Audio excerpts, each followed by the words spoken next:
ومشاركة الشعب السعودي في القرار والسلطات والرقابة والمتابعة، ده شيء لا فكاك منه ولا مناص عنه إذا أردنا قيام دولة حقيقية تكون مفيدة لشعبها ولأهلها وللأمة كلها من وراها.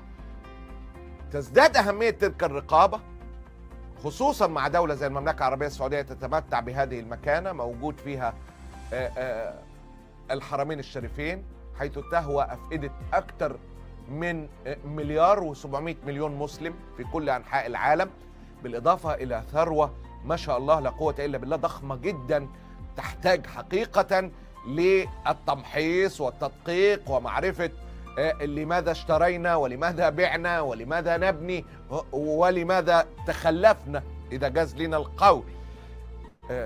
المشهد السعودي مشهد مؤلم جدا، لأن بتدفع ثمنه الأمة كلها، زيه زي المشهد المصري تماما.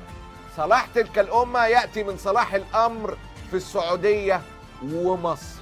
صلاح تلك الأمة ونهضتها وبداية الخطوة الحقيقية تبدأ من التفاف الأمة حول المملكة العربية السعودية ومصر، وهذا الالتفاف اللي بجد وهذا التضامن اللي بجد وتلك الوحدة اللي بجد لن تتأتى إلا بحكم ديمقراطي نزيه في حرية وعدالة وكرامة يشارك فيها فعلا الشعب السعودي والشعب المصري.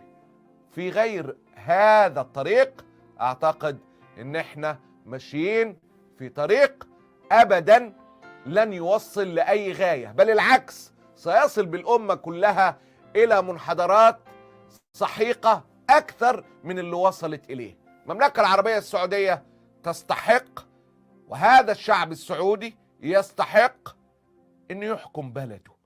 ده مش طلب مستحيل. الله غني. And finally, from Saudi Arabia, Colonel and Police Officer رابح العنزي. نؤكد على أهمية الشورى والديمقراطية في المملكة العربية السعودية، كما نؤكد على أهمية الفصل بين السلطات، السلطة القضائية والسلطة التشريعية والسلطة التنفيذية. إن هذا الفصل يضمن المساواة ويضمن استقلال القضاء ويضمن الشفافية والمحاسبة، وكذلك يضمن رقابة البرلمان المنتخب والمستقل على كافة المؤسسات التنفيذية الحكومية. إن الوضع الحالي في المملكة العربية السعودية هو وضع خاطئ، حيث لا توجد حياة ديمقراطية، لأن الأمور تقوم على حكم الفرد الواحد الذي يتحكم في كافة الشؤون السياسية والاقتصادية والاجتماعية. والمواطن السعودي الآن يدفع ثمن انعدامية الديمقراطية في المملكة العربية السعودية.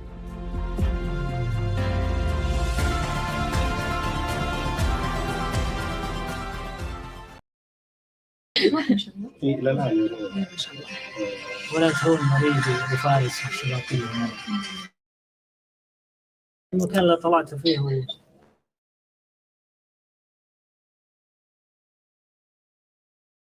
10 سنوات. تعرف الناس You can. Let's go. Are we on? Hi. In 2016, MBS, Mohammed bin Salman, announced his vision. MBS is the crown prince of Saudi Arabia and actually the de facto ruler of Saudi Arabia. Announced his vision of a new Saudi, a Saudi that's never been before. However, people were never consulted in this vision. Officials were not elected. And there were zero freedom for people even to criticize it. 4 years later, a diverse group of prominent academic, activists, and intellectuals launched another vision attributed to the people, and they call it the people's vision for reform.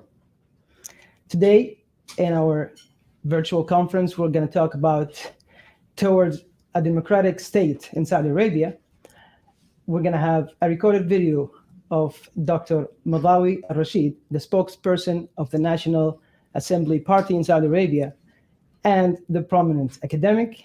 And I have here on the panel Mr. Yahya Asiri, the renowned human rights defender and the founder of Al-Qist for human rights. Mr. Yahya is also a former Saudi Royal officer of Saudi Royal Air Force. I have Ms. Lina الهذلول, the head of documentation in Al-Qist for human rights. I have Ms. أريج السدحان. She's a Saudi American advocate for prisoners of conscience in Saudi Arabia. And I have the jewel of the crown, Dr. Abdullah العودة, the secretary of the National Assembly Party in Saudi Arabia, the Secretary General of the National Assembly Party in Saudi Arabia, and the Saudi Director for Freedom Initiative. Before we delve into it and know more about this vision, let us listen to Dr. Mضاوي in a recorded video. Let's have a listen, please.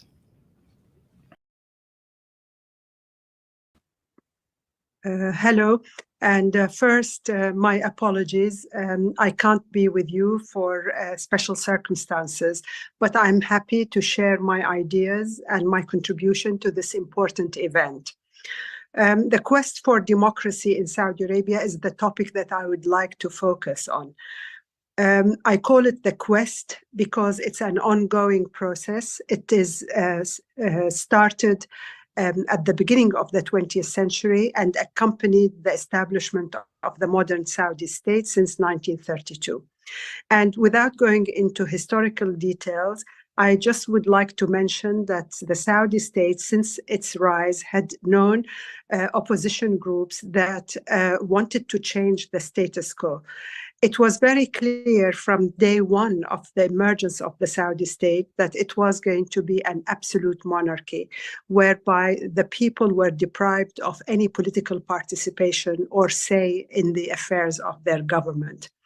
So the quest to reform this arrangement, this absolute monarchy, started. At the beginning, it was manifesting itself through tribal religious rebellions that wanted to return to some kind of idea about the Saudi state, which didn't correspond to what the Al Saud created. Then that tribal rebellion that was clothed in religious undertone was replaced by the age of coups in the 1950s. But most importantly, Saudi society produced trends that wanted to change the absolute monarchy. And some of them were Arab nationalists, others were Arab leftists. And we come to the late 1970s when we have a fully fledged Islamist opposition that encompassed the most radical, violent groups to the most peaceful groups who wanted to change the country and reform it. But what I specifically want to focus on is the democratic impulse that has shown itself since the 2015, 2016, and crystallized in the emergence of the National Assembly Party. I am a co-founder together with my colleagues. Abdullah Al-Udda is the general secretary, and I'm the spokesperson of this party. Why a National Assembly Party? A group of us who are in exile felt that time is ripe actually for us to come out and declare our intention of forming a political party, historically forbidden in Saudi Arabia and is the case at the moment. Also, we wanted to focus on democracy, and we deliberately chose the word democracy because we believe that it is the only existing political system that could protect the citizen against the excesses of the state, protect individual rights, and also guarantees citizens' participation in government and policy. What we want is to basically change the absolute monarchy that had existed since the 1930s whereby people are denied any kind of political representation. And also we want an end to the repression that has taken place for several decades and is what we are seeing now during the reign of Mohammed bin Salman is the culmination of this terror that is organized by the state, the criminal activities that the state and its personnel are willing to go through in order to establish an undisputed reign over the population. What we want in the National Assembly Party is an elected government. We want an elected parliament, or we can call it Majlis al-Shura, that is representative of the population. We want the ability to form civil society, including political parties. Also, we need a separation of powers, whereby the government doesn't have control over the judiciary, doesn't appoint the judges, who basically pass severe sentences on civil society activists and human rights activists of all persuasions, from the feminist to the Islamist, to the Democrats, to the liberals, and many others. So in the National Assembly Party, we have a strategy, we have a way to actually put our ideas into practice. We rely on mobilization and also on raising awareness, on normalizing the word democracy, that is the only solution to the endemic problem of repression under absolute monarchy. Normalizing the word democracy is extremely important at this moment in time in history, not only in Saudi Arabia, but globally, as we see the onslaught of democratic governments on democratic institutions continue throughout the world, and even the most established democracies, such as the United States, such as Britain, France, and many others, are feeling the heat now, as many forces are determined to thwart the democratic achievements in these countries. So our strategy is to mobilize people and raise awareness, especially inside Saudi Arabia. And we are fortunate to have a group of young exiles who are dedicated to the idea of democracy and are awaiting the time to be able to live under a democracy in their own home. So finally, I want to end with a word about the future.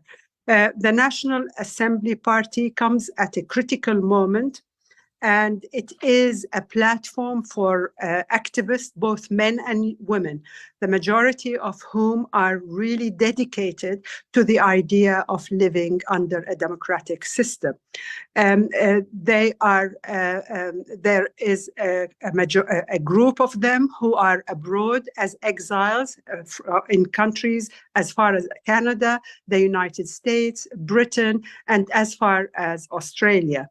They are committed to this idea, and they found that they can only work from abroad, especially after state terror shut every single possibility and venue for expressing opinion or engaging in any civil activity.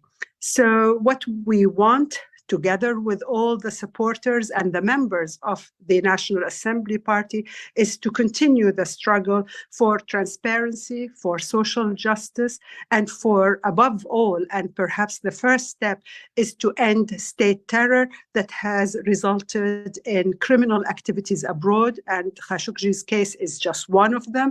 There are so many young activists and also veteran human rights activists who continue to be imprisoned without any kind of judicial justice that is granted to those people. So we will continue to work abroad in order to amplify the voices of the people inside the country who are now silenced. And thank you very much for listening.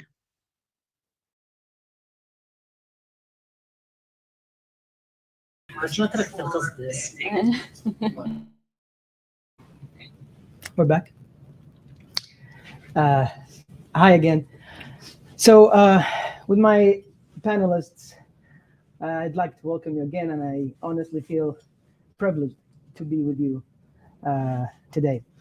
So let me start with Mr. Yahya. This vision, the people's vision, how did it come about? Tell us a little bit about it, please. Okay. Thank you, Ahmed. Thank you, Arij, Lina, and thank you for everyone here. Actually, Mohammed bin Salman, he announced his vision, and we believe it is the one-man show. So this is one of the main issues in our country, that everything is led by one person, and all the power is coming to just one person. And this is one of the main issues inside the country. And there is people, they celebrated the vision. Even in the democratic country, they said, yeah, okay, we have a vision right now. But the main issue, it's not about what are you going to say in the vision. Who's going to ask you about this vision, and who's going to ask you about what will happen if you lie to us about this vision, if there's a mistake, if there is something wrong, if there is no power for the people to ask or to participate in the beginning, or to ask later on, or to monitor the activity from the government, from the authority. This is the main issue in the country, because we don't have an issue with the promises from the government. Long time ago, we heard lots of promises. So they always survive by saying, well, we will solve this, we will do this, and people celebrate the will, and they said, okay, give them time, they will do something. And we heard people, officials and academics, and in the democratic country, especially with the allies for Saudi Arabia, they said, okay, yeah, there is a mistakes in Saudi Arabia, there is lots of violations, there is lots of wrong things, but give them time, and give Mohammed bin Salman some time. Look, you have very nice vision, wait. And we have been waiting for a very, very long time. So what's the difference between Mohammed bin Salman and his father and his uncles and the rest of the family? The issue, it's not about the names. Our issue is not with King Abdullah or King Salman or King Fahd or King Faisal or King Abdulaziz or Mohammed bin Salman. Our issue with the dictator regime, with the repression, with the institution for this authority. They built it wrong, and it's wrong, and they continue to do it wrongly.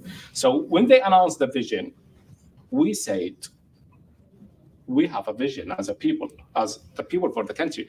If the authority, they don't want us to participate, we want the people around the world to hear our voices. If we can't say it inside our country, unfortunately, at least we will say it outside of the country. And yes, we got a support from inside the country, and we know about the support inside the country, but people inside, they can't do anything. They can't participate publicly and to say what they believe on publicly. So we try to represent the people, and there is a huge question coming to us always: who are you to publish a vision and to talk on behalf of the people, on behalf of millions of people in the country? And this is logic. It's a very good question.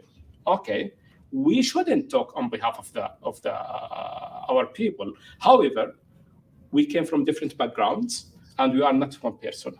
We are more than one person, and we came from different background. And by the way, the vision is not signed by the NAS party only. It's signed by different people, and different people from different backgrounds. There's a variety of people that the authorities don't have that variety, and they can't accept that variety. So when we have all of those people from different backgrounds to build the shared ground, and it's basic human rights that we demand in the vision, there is no way to people to say, okay, you can't represent the people.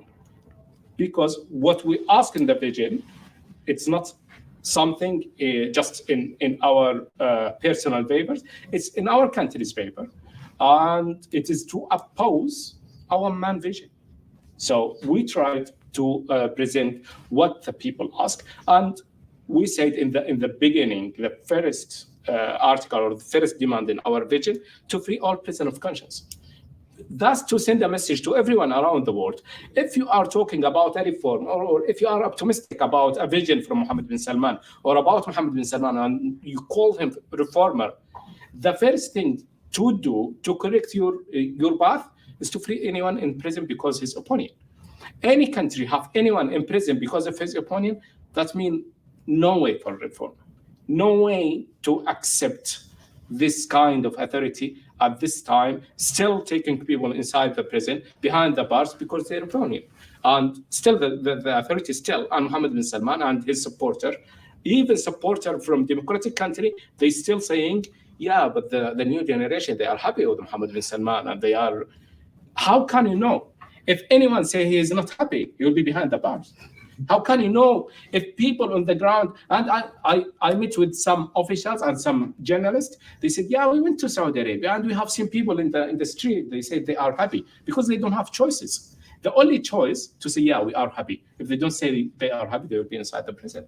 So the freedom in Saudi Arabia and the options in Saudi Arabia, you cannot choose to support the government or to go to prison. This is the choices. So lots of people, they will not choose to be behind the bars or to be in the death penalty role like Abdullah's father, or to be in forced disobedience for a very long time like Arej's brother, or to be to face torture and sexual harassment like Lena's sister.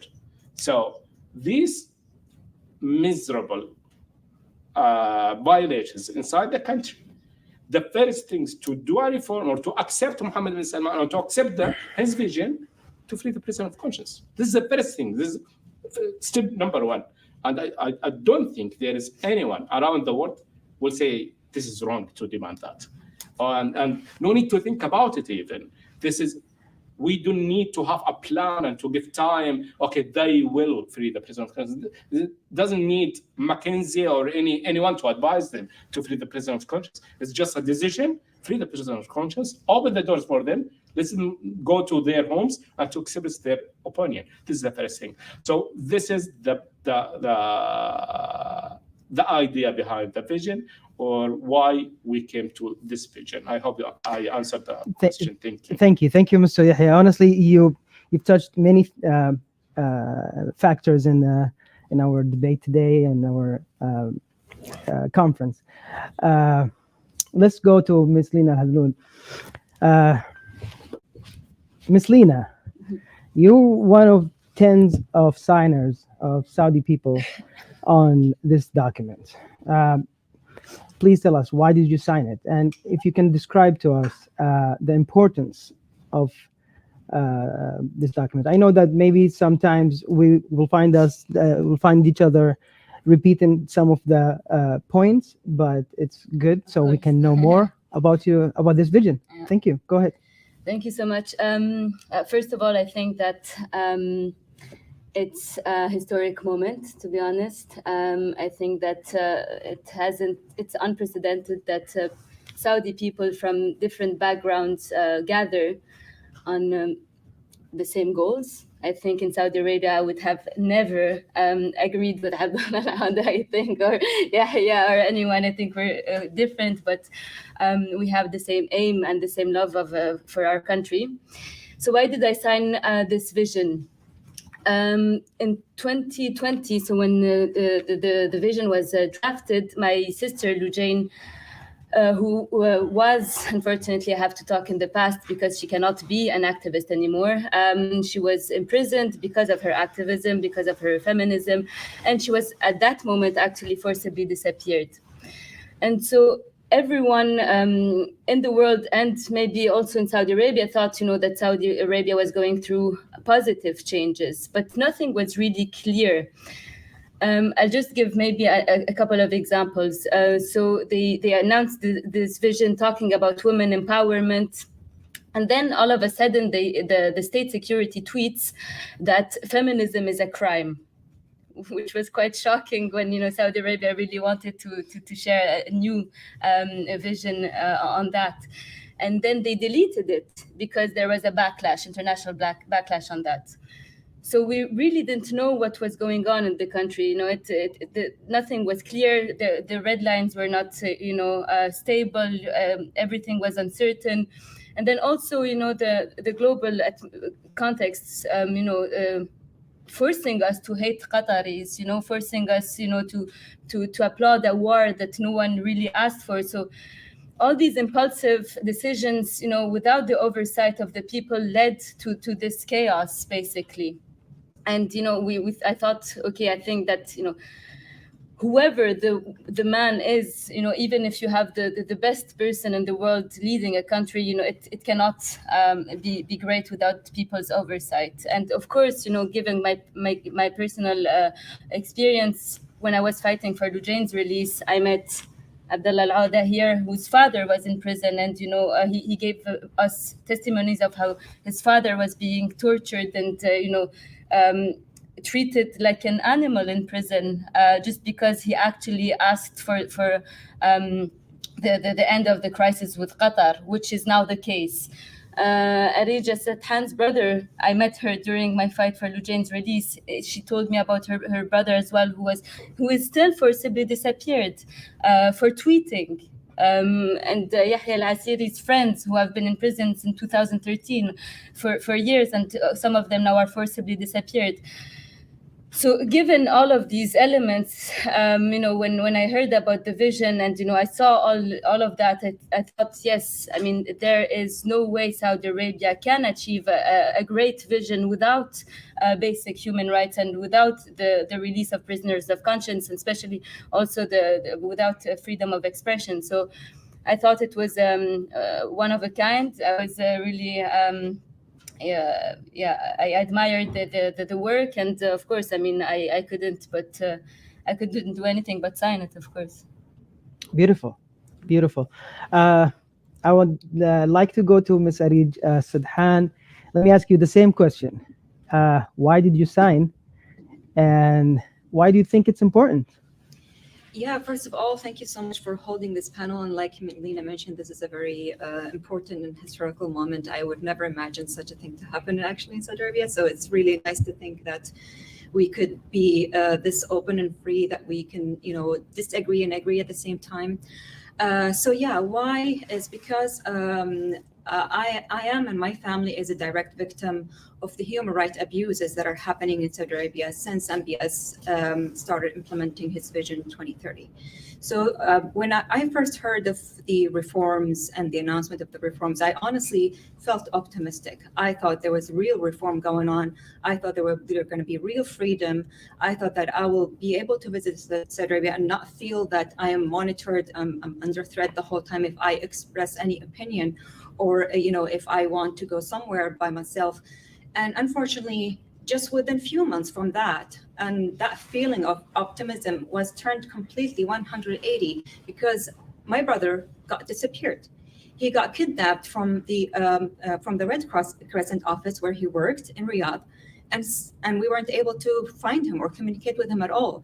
And we only found out that he was kidnapped by the state security from witnesses who were there at the same place when he was kidnapped. We've tried every possible way for almost an entire month to get any information or confirmation from the state security about his whereabouts. They kept denying any knowledge. After a month, one of the persons who answered the call confirmed that he was there in the system, which means confirms that the state security have kidnapped him. So months go by and years go by, and my brother continued to be disappeared. During that time, we found out that he was also brutally tortured. I got witnesses who reached out to me saying, your brother might die from torture. And that's when I decided to become public, because all the doors were closed in our faces. So, and that's where my activism and speaking out for human rights started. So all of that happened after the great promise of reforms in Saudi Arabia. Later on, I found that I wasn't the only one. There was a lot of other victims who are suffering like my brother. I heard about the woman activists who got tortured and sexually harassed. So all of that started to paint the picture. Those reforms are coming on a very expensive price, which is endangering people's lives, stealing and taking away their freedoms, their very fundamental freedoms of life of freedom of speaking, just expressing opinions, even if you're expressing your opinions anonymously, peacefully on social media, you are under danger of being hacked, tracked, imprisoned, dragged from your home or your office in the most brutal way, thrown in prison, in a secret prison, brutally tortured, and stripped away from all of your rights. So how is Vision 2030 really is for the people? It was created by one man only, and it wasn't ever agreed or voted by the people. So this is one of the reasons that made me, when I saw vision, the people's vision, it was completely the opposite. It was for the people. It was protecting the very basic rights of the people. And that's why it was no-brainer for me but to sign it. And I completely 100% agree with everything that was in the people's vision, because it's the most basic rights that people should have anywhere in the world. We're not asking for something drastic or like a complete change. It's very simple and easy. Any leader anywhere would agree, a decent leader would agree with those rights, because it's just basic human rights, basic people's rights. And this is the reason why I signed the People's Vision. I hope to see real freedoms for the Saudi people. I hope to see all the prisoners of conscience to be free. There can be reform without critics. There can be reform with people who express their opinions, who can share their thoughts, who can share their opinions about what they want to see in their country, how it affects their lives, day-to-day lives, how it affects their freedoms, their future, their children's freedoms.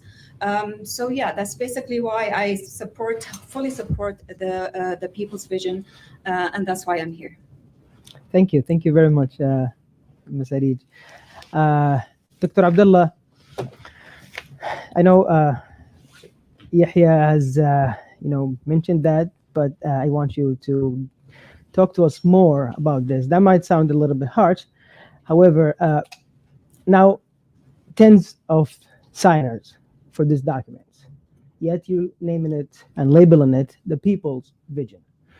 So I want you to again talk to us about the People's Vision, and why are you talking about in the name of 30 million people without getting permission? Thank you so much. Well, it's really an honor to be next to my esteemed colleagues here, and I totally echo what my colleagues said. First of all, about why this is diverse and why we need a diverse group, because our society is not monolithic. We are not one group. We are diverse, society. We have many people who have different grounds, different opinions, different sects, different genders, different, political, backgrounds and all of that. And we need to accept people for who they are, and have a system that actually reflects them. That's why we supported and came up and drafted the People's Vision of Reform. So this is one important element to the discussion here.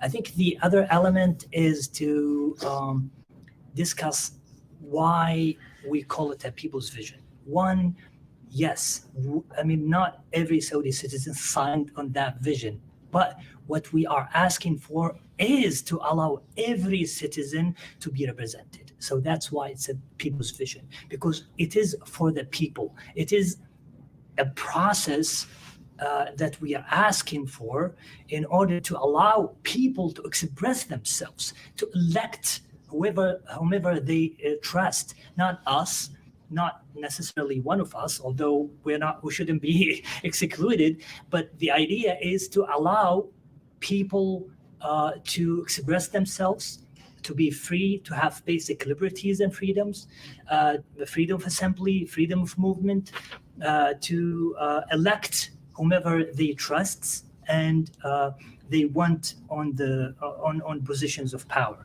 So this is why it's a People's Vision, because it is for the people. It came from a diverse group of people who I think more representative of this diverse society than one-man show a one-man rule. And what we are asking for is not for us to rule the country or to be the replacement, but to allow the people to elect, to have a free choice, free opinion, to have free thought, free institutions. This is the basic element of the vision.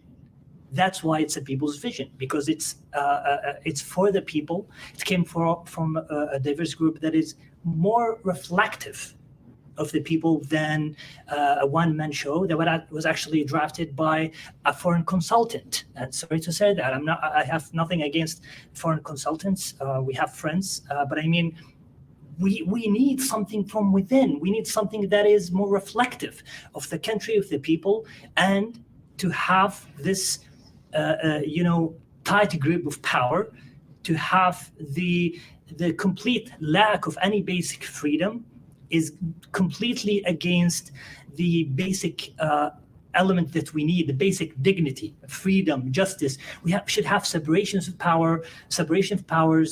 We should have elected parliament. We should have basic freedoms, basic liberties, freedom of movement, freedom of assembly. And for all this to happen, we need to, work on it. And that's why we started with the People's Vision. Great. I feel like now we're having a better understanding of this People's Vision and what it calls for. I want to go back to Lina. You mentioned your sister, Lujain. Lujain has become a legend for her activism. I believe she has become a role model for many Saudi girls, and I wouldn't think I'd be lying if I said Arab girls as well. Lujain has suffered, being labeled as a traitor of the state. She suffered prison time, torture, and other atrocities, and I'm sorry for that. However, one might say this is old news. Lujain is home now, safe. She's happy. She's tweeting. She's laughing. In general, the women in Saudi Arabia are more empowered.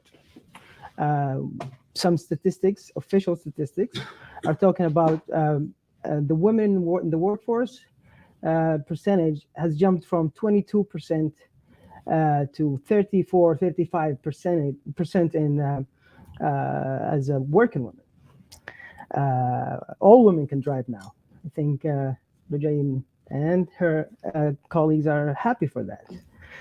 So, and let me be provocative a little bit.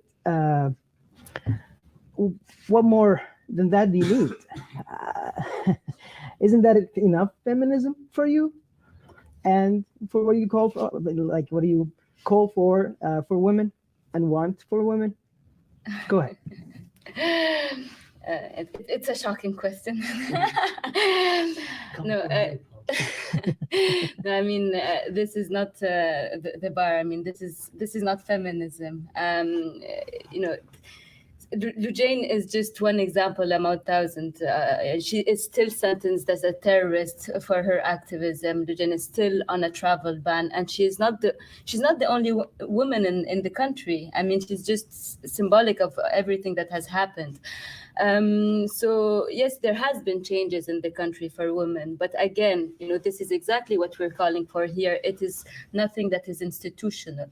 So just talking about the general condition of a woman in Saudi Arabia, the male guardianship system is still in place. I mean, we are still considered as I'm a minor until the end of my life. I still need my father for some permissions. The fact that there's the disobedience law, meaning that my father or my husband can forbid me from doing whatever he thinks is disobedience, is still in place. So the situation of women, in the human rights sense, has not changed. And another thing is that if you talk about women empowerment, it means that women have to be at the forefront of the changes in women's rights. You don't impose change. You don't tell them, look, I'll give you that today. This is not feminism. This is not women empowerment. We ask for our rights. You don't give them to us, and I'm not going to applaud you for giving me my rights if you silence me at the end. I mean, Salma al-Shihab, for example, her only crime is to be is to stand for in solidarity with women rights activists, and she's been sentenced to 34 years, now 27. But this is not feminism. This is not women empowerment. If women are not part of the process of change, you're just, it's another kind of repression. So very good that women, can do sports now. Very good that women have more opportunities for jobs. But at the end, is it institutional? Is it structural? What if tomorrow MBS wants to change his mind, and it's in his interest to go back to how things were for women back then, he will do it. As long as women's rights activists are not part of the change, that there are no institutions that protect these changes, that are safeguards of these changes, we cannot say that there is any kind of empowerment for women. And again, I'll just also talk about violence against women in Saudi Arabia. I mean, there are no shelters for women who are victims of violence. The women's rights activists who were imprisoned tried to open a shelter that they wanted to name Amna, meaning safe in Arabic. They were never granted that certification for a shelter. So women victims of violence and abuse in Saudi Arabia have only the care homes, which are basically prisons, that they can leave only with the consent of their male guardian. So no, women are not free in Saudi Arabia. You are in a dictatorship that wants this discrimination structure to stay in place because it's the best way to control society. And again, as long as women's rights activists cannot do the job and cannot be at the forefront of leading the fight for women, we cannot talk about women empowerment. Thank you. But I want to say that don't kill the messenger. I'm just asking questions. Sorry about this. Mr. Yahya, I want to go to another kind of liberties. Now in Saudi Arabia, we're enjoying so many liberties. We have concerts in almost every region in the country. The morality police, they're not there anymore. No one is afraid of someone is following them in their private lives, or they would say that. So what else do you need? Why do you need democracy? You're seeking democracy. So you have liberties, you have concerts. Why do you need democracy? Actually, this is a very good question because I heard that several times, and there is people, they believe this is true. However, having concert or having cinema in Saudi Arabia, this is not reform at all. I just remember the Saudi ambassador in the United Nations when he announced that the women allowed to drive, and he was waiting for people to clap to him, and he have not noticed that this is the last country in the world to allow women to drive. And for the authority, rather than going to the society and to say to them, we are sorry because we banned you from that for several times, and to free the people, they defended the rights for women to drive. Rather than doing that, they still imprison people because they defended the rights to women to drive, and they arrested more people like Lujains and Aziza and those people because they defended this right. And they want to give the credit to Mohammed bin Salman because he have been forced to allow women to drive.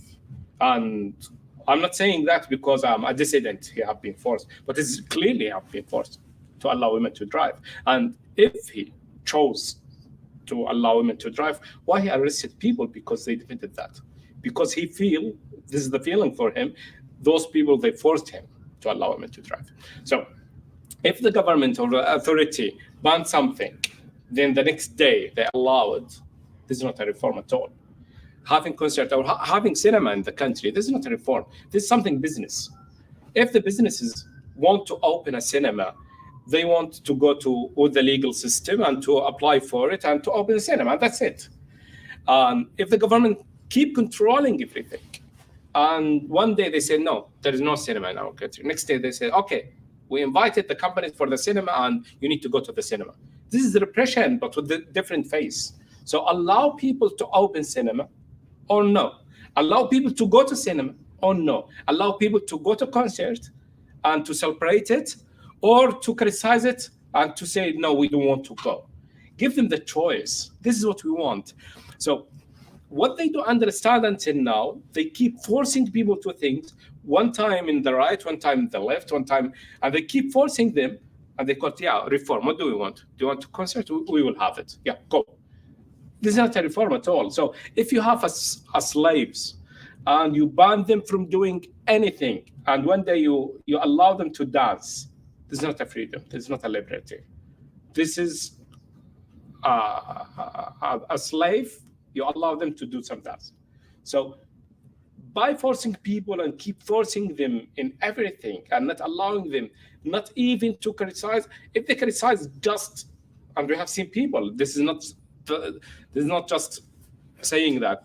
There is people, because they criticize the concert or something, they have been in prison. And in the same time, because I want people to understand that, in the same time when the Saudi government invited Nicki Minaj in Saudi Arabia, in the same time they arrested the Saudi woman because she's black and she published a video from Mecca, and they said the Amir of Mecca, he said, this lady, she's not represent us. Why? Is that because she's a black? Is that because she's Saudi? Can you see it is not just discrimination, repression, racism, everything. And coming from who? From the representative for the government in Mecca. And they arrested the girl. They arrested her. Okay, so people, they believe, okay, there is a reform because they invited lots of people from outside the country. What about the Saudis? What about, maybe people, they notice there is lots of celebrities around the world. They are traveling around the country and they wear everything they want to wear, and they represented the country like that. But if they are Saudis, what will happen to them? Why it is forbidden for the Saudis and allowed for the others? It is because it is just PR. This is just PR. So everything in the country, all repression still worse than before. Everything going from worse to worse, but there is huge amount of money paid for the PR. This is the only thing. Look at, for example, the discrimination against the Shia. Look at the repression against anyone express his opinion. Look at about the women rights, what's going on. Everything going from worse to worse, but they force people to celebrate and they call it reform. So having cinema, having these things, it's nothing, completely nothing if there's no freedom. Add something? Okay, absolutely, yeah. Yeah, I think, I absolutely agree with everything that Yahya said, but I think that some people might think that, social reforms is completely different than political reforms. Okay, let's do it this way. Okay, let's put the political freedoms on the side and just talk about social reforms. It's not the case. For Saudi people, as Yahya said, it's only for, either privileged people and tourists. How many cases have we documented of women getting arrested based on public decency law? Again, what is the red line today? It really depends on the family you come from, how much support you will get if you get arrested. So there is nothing that is certain. You go to a concert, you dance, you can get arrested for based on public decency law, and then you will be released whether your father wants it or not, whether your family wants it or not, whether you will get support or not. So again, okay, we talk about social changes, but they're not reforms because there are no safeguards protecting these changes. This is also another problem. So, and you think that democracy would solve all this? with institutions safeguarding the new freedoms, of course. If you have a judiciary that will, sanction whoever violates your right, of course. But if it's just a one-man rule, and also just to talk about something again, so sorry, but there are so many things that have been applauded without really digging into the new laws. Some Arab women came to me recently saying, "Oh, Mabruk, congratulations! Saudi women are finally allowed to pass on the citizenship to their kids, and it's one of the first countries in the Arab world where women can do that." And I was happy actually, but then when you dig into the law, what happened is that first it's at the discretion of the Crown Prince Mohammed bin Salman. So Mohammed bin Salman himself can choose which Saudi woman can pass on the citizenship to her kids. So again, are you really empowering women? No. Are you really giving them new rights? Depends if he wants me to have my rights or not. So I think that it's very important to dig into things, and as long as you don't have institutions safeguarding these freedoms, and that they're enshrined in a constitution or in laws that you can refer to when your rights have been violated, you can't talk about reforms. Thank you. You said you have something else, Yahya. Yeah, I have not answered the very important question that you mentioned about the religious police. And this is very important for people, especially people outside the country, to understand it. The religious police is not belong to any part of the society. It is belong completely to the government, to the authority. And also the Wahhabism, it is belong to the authority. So it's not part of religious group in the country. So lots of people, they missed about that, and they said, okay, they stopped the religious police. Who put those people there from the beginning, and who told them what they do? They are belong to the authority itself, okay? And the Wahhabism, the high supreme fatwa court, I don't know what they call it, also the fatwa, the religious statements, it's coming from people they signed and they appointed by the king. And this is the system in the country. This is not our idea. This is not opinion. This is not analysis. This is the system in the country. Those fatwas, those religious people, they signed and appointed by the king himself. So any fatwa coming or any religious statements coming from those people, that belong to the authority. I will give you a very clear example. And they keep changing all these religious statements within the regime. If the regime want to change something, they will change, they will adapt. And this is the main thing with the religious institution, governmental institution in the country. So in the past, lots of things they say this is forbidden. Later on, if the government said, okay, we will change, they will adapt immediately. The last thing happened, the women to drive. Who banned women from drive? The authority, they said, because it's forbidden, and the religion is forbidden. Who said it's forbidden? The religious fatwa, the Wahhabism. And they said, yeah, it is forbidden. Why it's forbidden? Because the ruler, the political ruler, he don't want it, so it's forbidden. So it's a circle. It is a circle, yeah, exactly. And when the ruler, when they decide to allow women to drive, immediately that statement from the religious group, they said, yeah, there is nothing to ban this. Yeah, who banned it? You and the authority. So nobody from the society. So no way to blame our people, whoever they are, liberal, Shia, Sunni, religious. No, we can't blame a society if they don't express their opinion freely.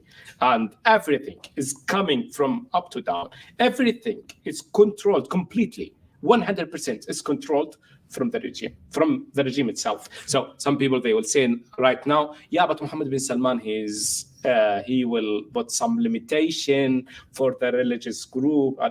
That's completely not true. He will change their rule from place to place.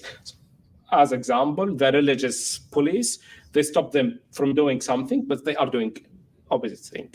At this moment, in the street in Riyadh, there's big sign by the religious police saying that if you oppose the ruler for the country, you should go to death. And this is written in Riyadh. Okay, if you ask for death penalty for people because they are opposed the ruler or because they have different opinion, this is not reform at all. This is ISIS. This is very extreme, but I don't know why people, they feel it's fine, it's okay. Why they normalize when the religious scholars at this moment asking for death penalty for people because their opinion. I can't imagine more extremism than that. Nothing more extreme than that. And they call it reform because they are now giving flowers in the Valentine. Doesn't make any sense, to be honest. Thank you very much. Before we go to Arij, Yahya, you mentioned the death penalty in Saudi Arabia. We know that Saudi Arabia is ruled by Sharia law. Where every now and then we hear someone was executed for God knows why. As a matter of fact, I think that it's a statistic of hundreds, if not, I'm not mistaken, I don't want to say thousands, close to 1,000 people were executed since King Salman was started, inherited the throne. In your vision, you're calling for abolishing the death penalty. Can you talk about that? Why? First thing, I'm not going to talk about what does the Sharia law mean and who is going to explain it. This conversation, I will be away from it because I will not represent myself here. I will try to say something shit. So I will talk about the Saudi vision and we'll go immediately to your question without talking about the Sharia law and the relation between the Saudi government and the Sharia law and who is explained it and what does it mean. However, Saudi Arabia is one of the 5 countries. There is competition between them in the death penalty in the world. Okay, so and not just Saudi Arabia, but other countries like Egypt and Iran and Pakistan, they all say, and I have seen their reports and their counter arguments against the shadow report in the United Nations in Geneva and the Human Rights Council. All of them, they try to justify their violations with the Sharia. And they use the religion to justify the violation. However, Salman al-Auda, Abdullah's father, is in death penalty, or they asked for death penalty for him. And we lost lots of people, especially from the Shia minority, because they protest in the street. They took them to the execution. For protest, exactly. And I have seen loads of court documents, and we shared that with the Human Rights Council in Geneva. Loads of court documents. A lot of people, they have been executed, and they said in front of the judge, we have been tortured and forced to admit things that we have not did it. Okay, and Saudi Arabia, they signed and ratified the treaties for the torture in 1997. However, in the treaty, if the person said to the court he have been tortured and they took his word under torture, the court must have a committee to do investigation immediately and start everything from the beginning, from there. That's not happening in Saudi Arabia. Always, when they say to the judge, we have been tortured and we have been forced to admit something that we have not done it, the court, they will take the word under the torture, the confession, and they will sentence them for death penalty. What I'm saying, for people, they believe this is Sharia and Islamic law and something. Do you believe the Saudi government, the Saudi authority, can you trust them? They will look for the justice for people, whether under the Sharia umbrella or under law umbrella or any umbrella. Do you trust the Saudi government to do this justice? And do you trust them to give them the element to kill people? This is what I'm asking people. And I feel the Saudi authority like a criminal. You give him a weapon and allow him to kill people. You have a criminal. You know they are doing lots of repression, lots of violations. So if you have a criminal in the street and give him a gun and say, if you see anything wrong, you can use this gun. If you see anyone kidnap anyone, you can kill him. This criminal, he will kill his enemies, and he'll say, oh, they kidnapped some people. And he will start to kill his enemies. Okay, I can't put the gun in the hand for someone if I can't trust him. So we can't trust the authority. They executed people for protest, just for protest. And they want to execute people, like Dr. Salman al-Ouda. One of his crime, he published a fatwa, different than the fatwa from the official people in the country, religious scholars in the country. This is one of his crimes. And one of the crimes as well, maybe Abdullah should talk about that more, not myself, but one of the crimes, he's not praying enough for the ruler. So how can we give him this gun, this element, this opportunity to kill people and to execute people? So I'm calling everyone around the world, if they believe this is Sharia and if they want to defend Sharia, okay, this is argument, or I'm not going to it, but I'm asking them, if you want to defend anything, don't defend the Saudi regime. Ask about the Saudi regime, what they are doing and what they are practicing on the ground, and who are the people they are in the death penalty row or have been executed. And the executions, unfortunately, is keep increasing from year to year. And we have seen 3 mass executions since King Salman came to power. And we feel sorry for those people. And for that, we need to stop the death penalty. Thank you. That was informative. Thank you very much. Ms. Sudhan, I want, you mentioned your brother, and we're all sorry for what he's been going through. Abdurrahman he's forcibly disappeared,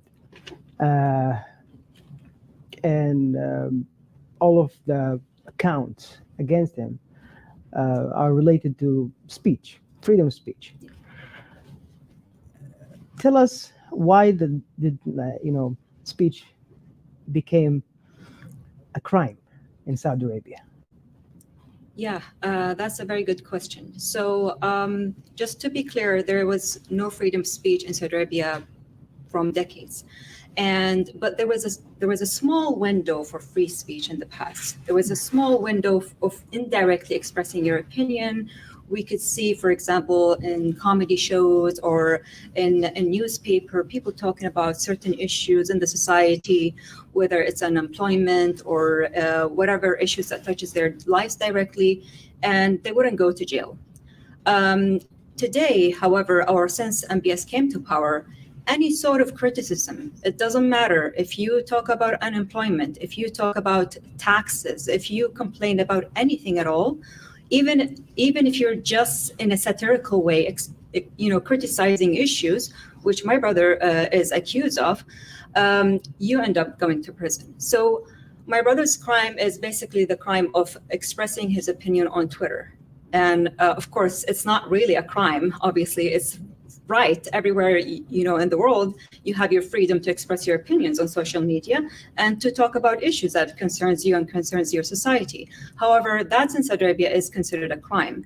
And especially today, since MBS came to power, anyone who expresses their opinions, even anonymously, they are tracked, hacked, and thrown in prison for decades, disappeared, stripped completely from any rights. They cannot contact their families.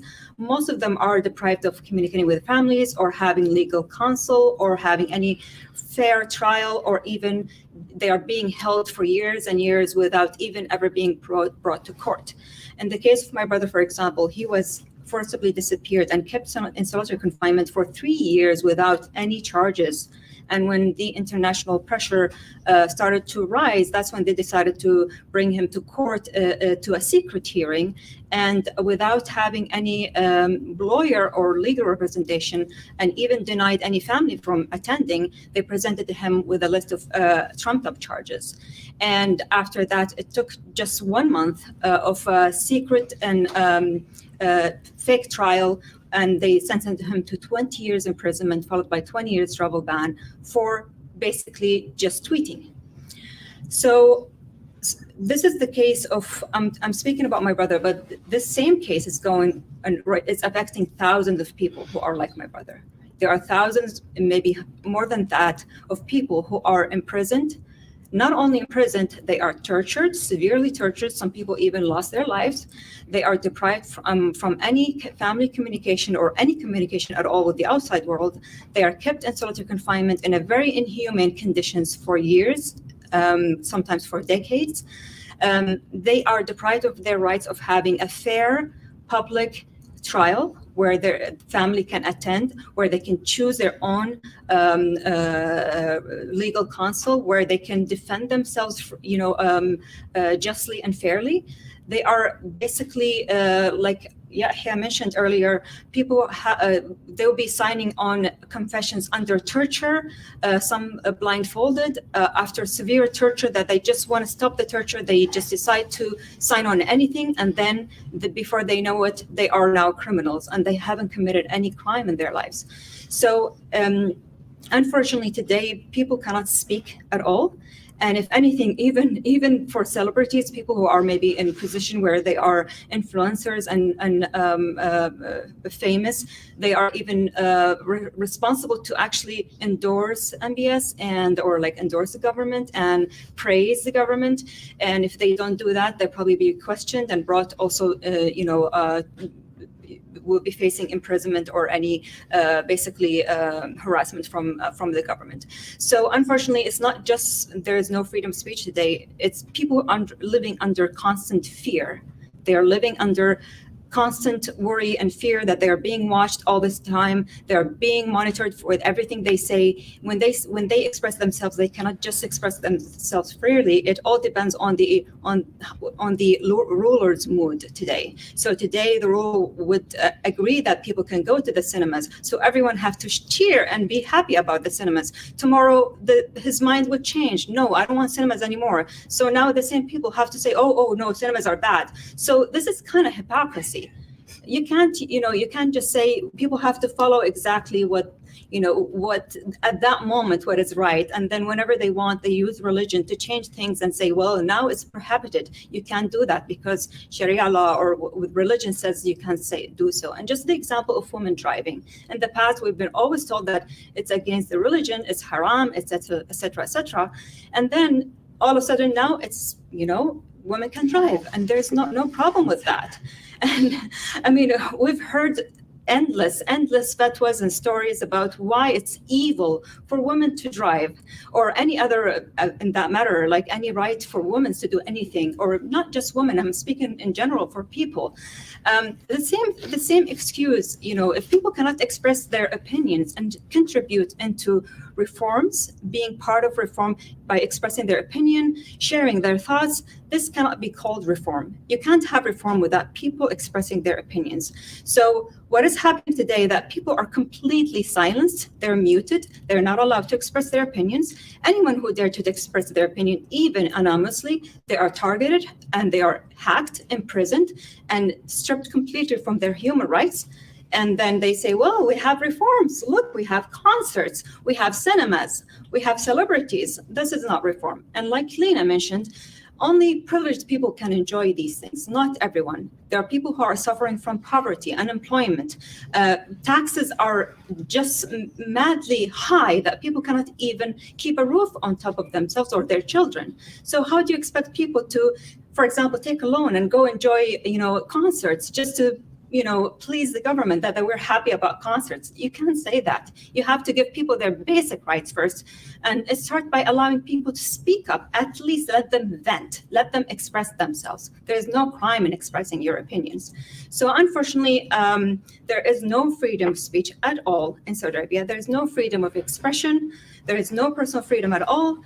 Everyone at risk any moment. Even if you are praising the government, you never know. You never know just when they are going to come after you. There's no security. There's no safety.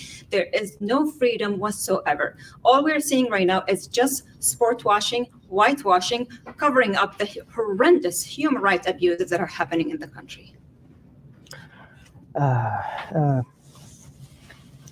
I will go to Dr. Abdullah, and I will end by a thought that Arij just mentioned about the speech. That speech has been a crime for decades.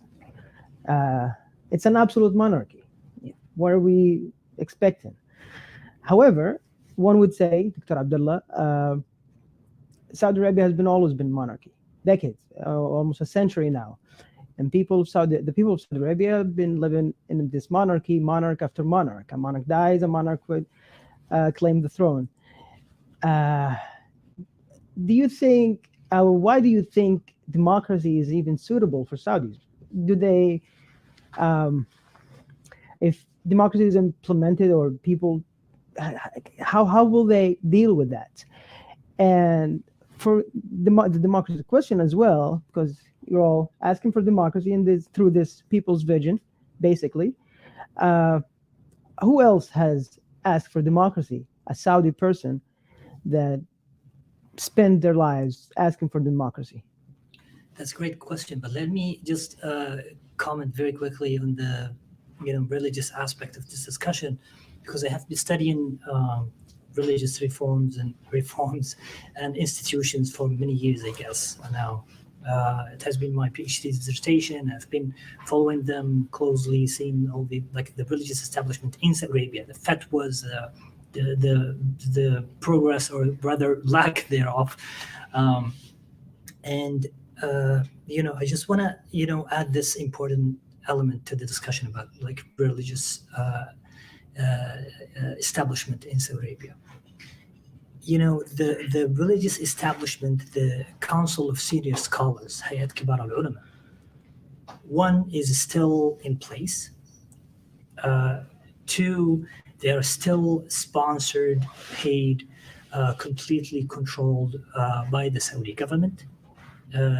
Three, yes, they may be now diverted from some of the not all of the social affairs that the government now wants to make use of or use for PR purposes internationally or even locally, but also use them largely on what Yahya passingly said, which is the subjugating of the Saudi people to complete obedience to this absolute monarchy and absolute rule. And this, by the way, also responds to your question. So they want to make sure that they are completely obedient. And I will give quick examples. One, the example of Sheikh, one of the most prominent sheikhs of the senior scholars at the council, sponsored by the king and appointed by the king, very close actually to the king and the crown prince, Salih al-Fawzan. Salih al-Fawzan actually sits next to the king every Eid, every celebration every year. Mohammed bin Salman, the Saudi crown prince, visited Salih al-Fawzan many times.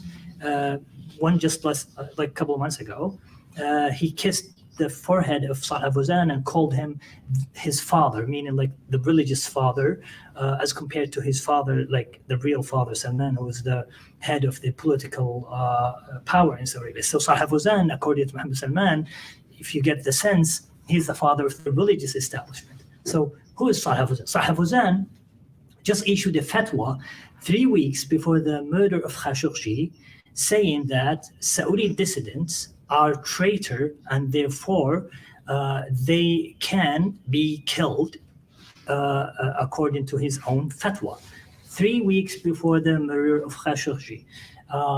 And few days after they started seeking the death penalty against my father for his own call for reforms inside the country.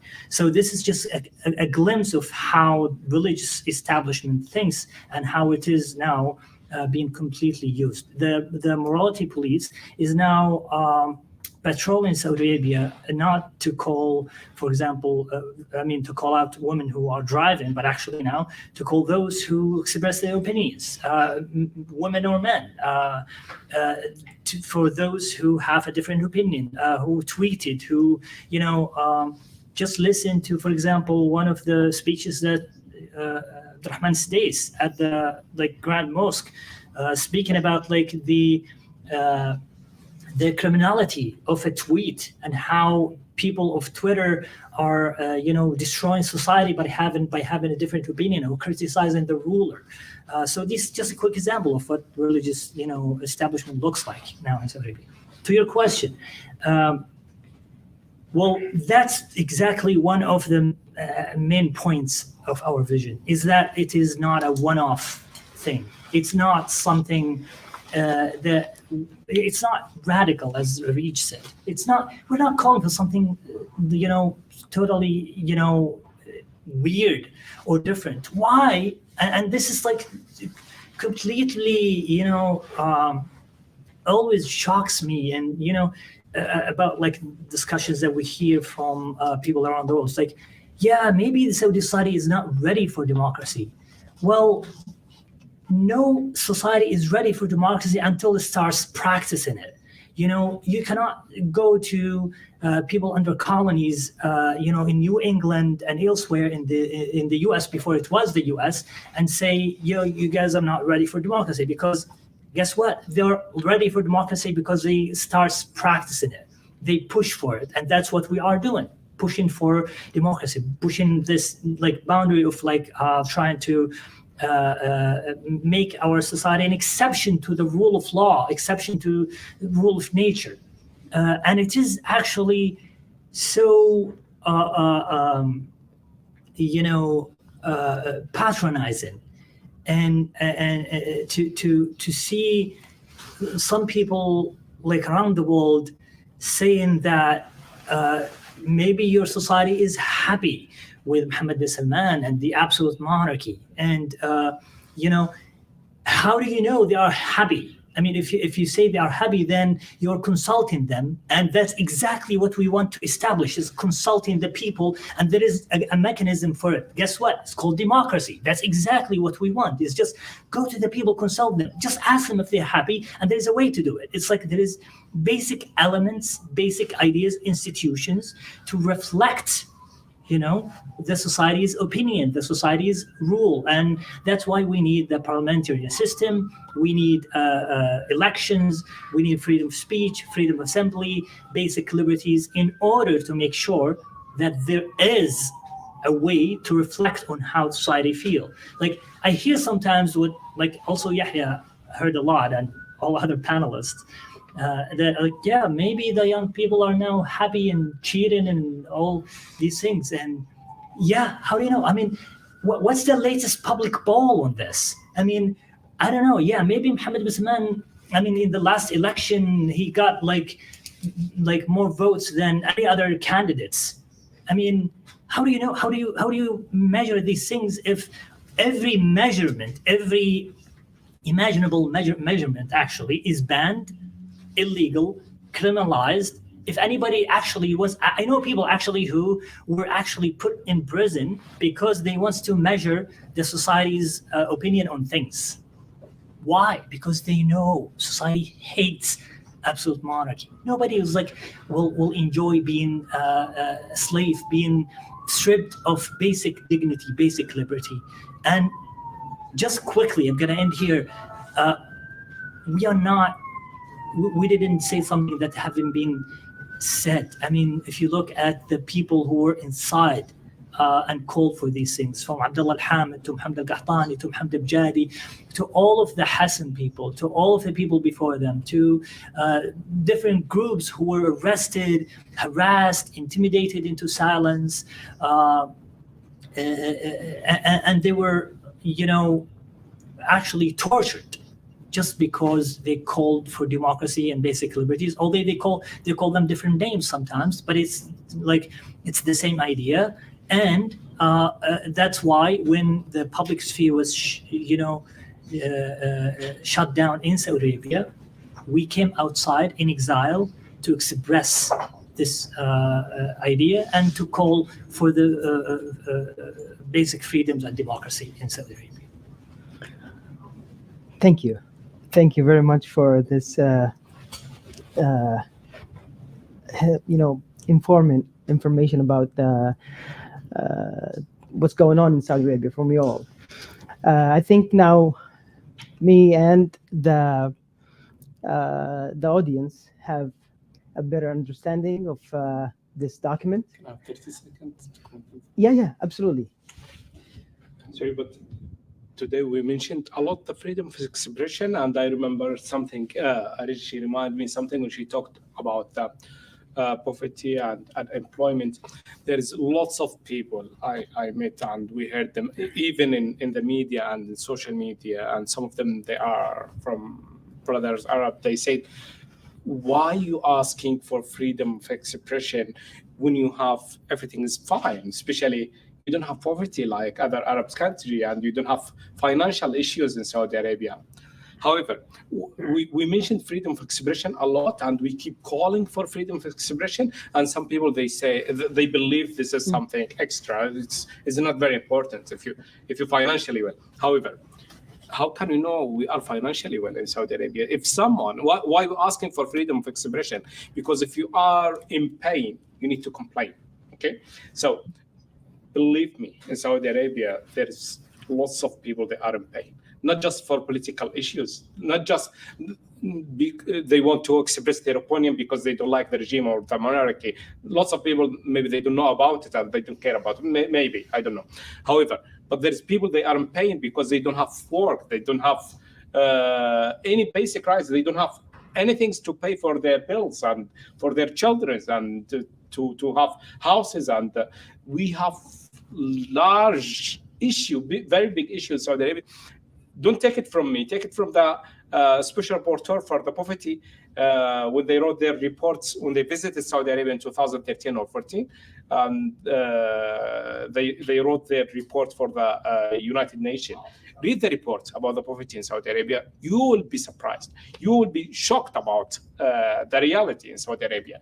However, the PR, they presented something different, completely different, and they silenced the people because they don't want people to know the reality. So please, don't think we are asking for freedom of expression just to criticize the monarchy, but to complain from basic things. There's every single house in Saudi Arabia, they have something to complain about it. And the poverty in Saudi Arabia and unemployment is disaster in Saudi Arabia. But the people, they can't complain about it, because if they complain just about because they don't find a job, or because things very expensive for them, they will pay very, very high price. So asking for freedom of expression is not something extra that we don't want it and we have enough money, as the government want to tell the people around the world. He's a prisoner of conscience. Our friend Abdullah al-Malki, in one of his famous tweets, he said that the most important freedom and liberty is the freedom of speech and expression, because without it you don't have anything. And that's why we see it in other countries' constitutions in the first line, to have freedom of speech and freedom of expression. I think that now we can confidently say that we understand more and more about this document, and to the world that sees you now, our fellow Saudi citizens back home and our allies around the world. Briefly, what are you asking from them? Your hopes, your and your message to them. I will start on my right and end with the doctor. And go ahead, Lina. I can't have just 30 seconds, but I would say that the main demand for the world is really we need support, and support comes as also sometimes symbolic things. So when you visit Saudi Arabia as a tourist, please don't come back and say that Mohammed bin Salman's reforms are amazing when you were not even able to speak to the Saudi people freely. So this is one thing. The second thing is really to ask for the release of prisoners of conscience. As we've said, it's a priority in our vision. And, we take so much risk talking about them. The families take so much risk sharing their information. So the demand is really, you know, when we ask for people to tweet about prisoners of conscience, please do it. When we ask for, you know, retweets, just also asking to your government, you know, if you're in a democracy, ask your government what they're doing when it comes to prisoners of conscience in Saudi Arabia when they're going to Saudi. I think, you know, make use of your democracies to, you know, empower Saudi people and Saudi democracy. I think that, you know, the world is connected, and, you know, the more powerful our government that is a dictatorship, the more powerful they become, the less it's good for democracies here. So I think, you know, we have to stop it, and we all have to be, we have to stand in solidarity with each other. Great. Yahya? My message to the Saudi society is to try as much as possible to defend their rights, because keeping silence, that will make the situation worse. I have a message to the NGOs. Please don't try to judge the society if they can't express their opinion freely. Don't try to have analysis about the society if you don't have the elements for the analysis, the right elements. Just your role and our role is to defend the basic rights. If you believe this is right, defend it, please, without going in depth if you don't have the elements to go in depth. And the message to the Saudi allies, especially the Western government, the democratic government, please have some ethics and stand with the rights rather than standing with your interests. And at the end, if you stand with the ethics, that's mean you have this ethics to stand for it, not just in your country, but even in the rest of the world. And we are not asking them to help us and to support us, but we're asking them, please don't support the dictator regime, because without your support, they can't continue with this repression, without the support from the Western allies for the Saudi regime. And as small example, the war in Yemen and the violations that's happened in the Yemen, they can't continue without the unlimited support from the US and UK.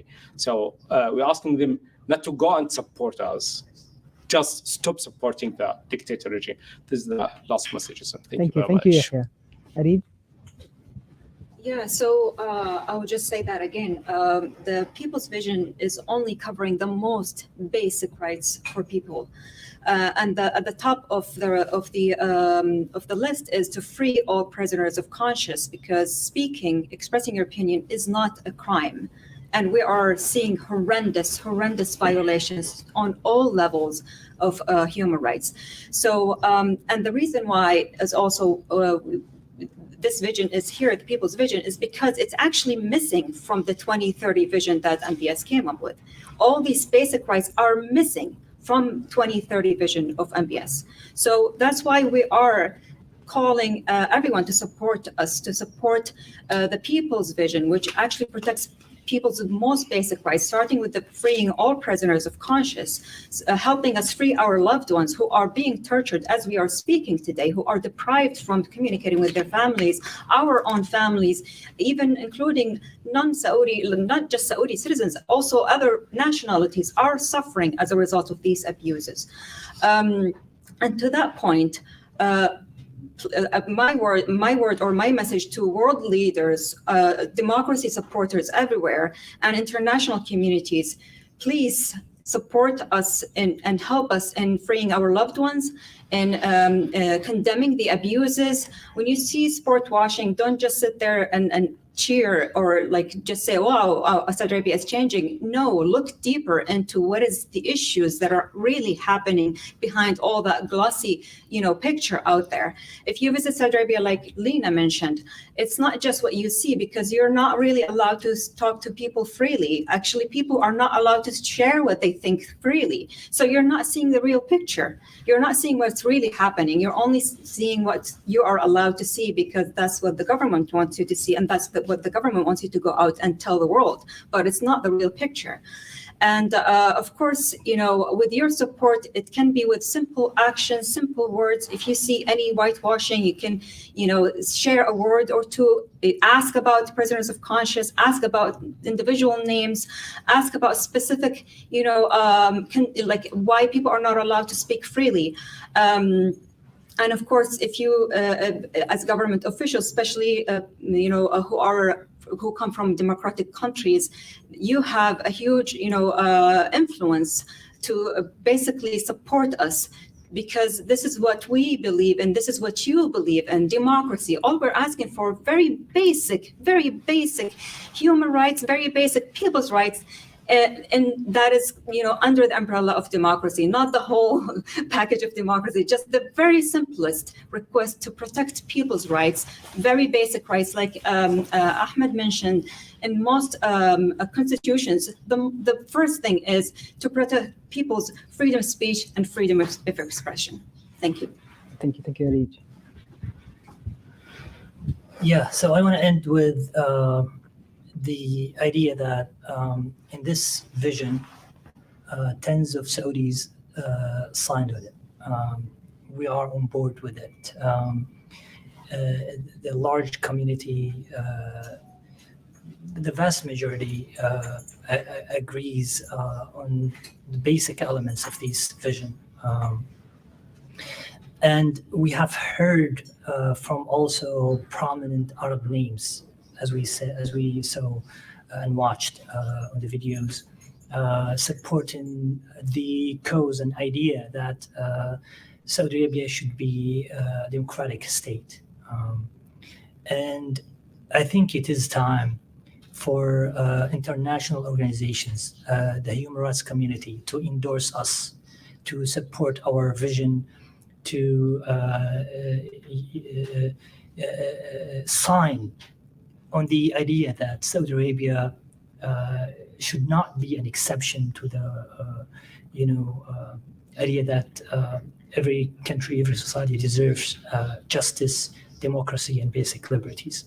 That's why we are calling the international community, the human rights organizations, to support us and endorse us on our project and our vision. Great. I'd like to thank you all, Lina, Yahya, Arij, and Abdullah, for your time, and for the audience. You're the supporters. Yeah. Look for the vision, the people's vision. Read it, spread it, and support it, endorse it, and we thank you in advance. Thank you very much for you tuning in, and we'll see you in another conference. Thank you.